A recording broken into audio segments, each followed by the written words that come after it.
இன்னைக்கு என்ன பார்க்க போகிறோம்னா முட்டை பிரியாணி எப்படி செய்யலான்னு பார்க்கலாம். இதுக்கு நான் 3 முட்டை எடுத்திருக்கேன்.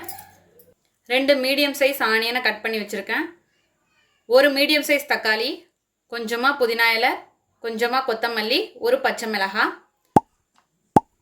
1 டேபிள் ஸ்பூன் இஞ்சி பூண்டு பேஸ்ட், 1 டீஸ்பூன் தனி மிளகாய்த்தூள், 1/4 டீஸ்பூன் மஞ்சள் தூள், பிரியாணி மசாலா ஃப்ரெஷ்ஷாக நுணுக்க போகிறோம். அதுக்காக 1 பிரியாணி இலை, 2 கிராம்பு, கொஞ்சமாக ஜாவித்ரி, 1 நட்சத்திர சோம்பு, 1 துண்டு பட்டை, 3 ஏலக்காய், 1/2 டீஸ்பூன் மிளகு, 1/2 டீஸ்பூன் சோம்பு, 1/2 டீஸ்பூன் சீரகம், 1 டீஸ்பூன் மல்லி. அவ்வளோதான். உப்பு தேவையான அளவு, எண்ணெய் தேவையான அளவு. இப்போ செய்ய ஸ்டார்ட் பண்ணலாம். இப்போ ஒரு கடாய் வச்சுருக்கேன். இப்போது ஸ்பைசஸ் எல்லாத்தையும் இதில் சேர்த்துக்குவோம். மீடியம் ஃப்ளேம்லேயே வச்சுட்டு இதை வறுத்து எடுத்துக்கலாம். நான் 2 நிமிஷம் வறுத்து எடுத்துக்கிறேன். நல்லா வாசனை வந்துடுச்சு. ஃப்ளேமை ஆஃப் பண்ணிடலாம்.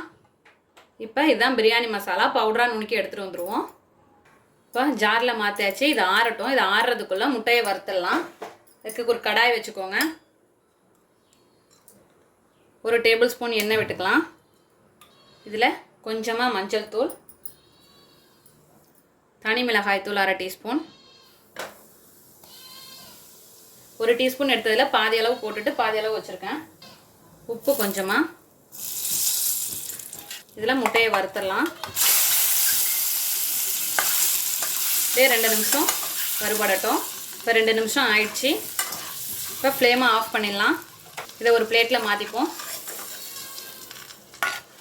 இப்போ பிரியாணி மசாலா அரைச்சி எடுத்துகிட்டு வந்தாச்சு. இப்போ அதே மிக்ஸி ஜார் வச்சுக்கோங்க. இதில் 1 பச்சை மிளகாய் இப்படி உடச்சி சேர்த்துக்கிறேன்.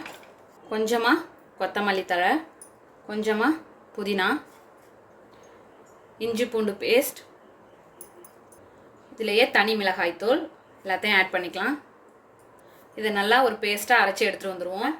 நம்ம எல்லாத்தையும் சேர்த்து அரைச்சி எடுத்துகிட்டு வந்தாச்சு. இது இப்போ 1 கிளாஸ், இந்த கிளாஸால் 1 கிளாஸ் பாஸ்மதி ரைஸ் சேர்த்துருக்கேன். அதை 1/2 அன் ஹவருக்கு முன்னாடியே வாஷ் பண்ணிட்டு இதுமாரி ஊற வச்சுருக்கேன். இது நான் இன்க்ரீடியன்ஸில் சொல்ல மறந்துட்டேன், அதனால் இப்போ சொல்கிறேன். இப்போ ஒரு குக்கர் வச்சுக்கிட்டேன். இப்போ சூடாயிடுச்சு. இதில் கொஞ்சமாக நெய் சேர்த்துக்கலாம். நான் 1 டேபிள் ஸ்பூன் அளவுக்கு நெய் சேர்த்துருக்கேன்.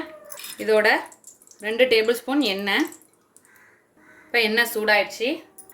நம்ம அரைச்சி வச்சுருக்க பேஸ்ட்டை சேர்த்துப்போம். நல்லா வதக்கிக்கோங்க.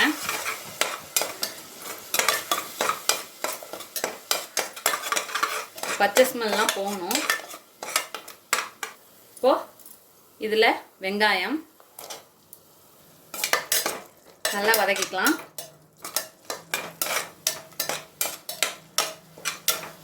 இதில் பிரியாணிக்கு தேவையான அளவு உப்பு சேர்த்துக்கோங்க.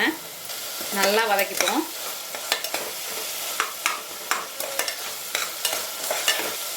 இப்போ இதில் மஞ்சள் தூள், நம்ம அரைச்சி வச்சுருக்க பிரியாணி மசாலாவில் தேவையான அளவு சேர்த்துப்போம்.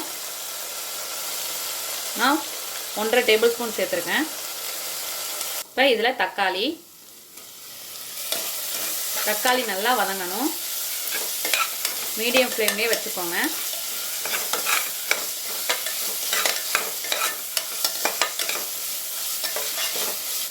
இதோட 2 டேபிள் ஸ்பூன் கெட்டியான தயிர்,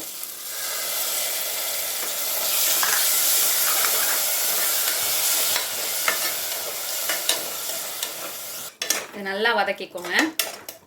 இதில் முட்டை வறுத்த மசாலா இருக்குது, அதையும் சேர்த்துக்கலாம்.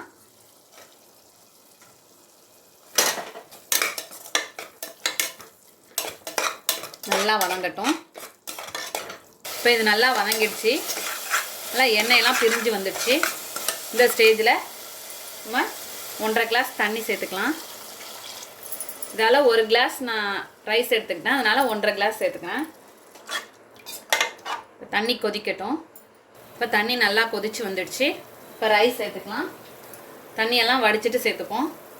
தண்ணி நல்லா புளிஞ்சிட்டு சேர்த்துக்கிறேன். இப்போ கிளறி விட்டுக்கோங்க.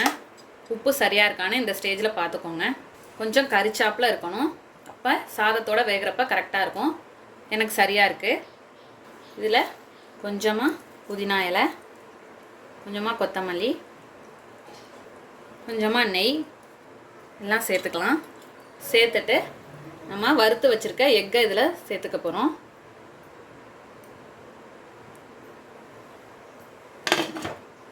மீடியம் ஃப்ளேம்லேயே இருக்கட்டும். இதில் ஆவி வந்தோடனே வெயிட் போடலாம். இப்போ இதில் ஆவி வருது. இந்த டைமில் வெயிட் போட்டுட்டு ஒரு விசில் விடுங்க. அப்புறம் ஸ்டவ்வை ஆஃப் பண்ணிட்டு ப்ரெஷர் போன பிறகு ஓப்பன் பண்ணி பார்ப்போம். வெயிட் பண்ணலாம். ப்ரெஷர் போயிட்டு ஓப்பன் பண்ணி பார்ப்போம். சூப்பராக ரெடி ஆயிடுச்சு. நம்மளோட அருமையான அற்புதமான முட்டை பிரியாணி தயார். இதே போல் நீங்களும் உங்கள் வீட்டில் செஞ்சு பார்த்துட்டு எப்படி வந்துச்சுன்னு கமெண்ட்டில் சொல்லுங்கள். தேங்க்யூ.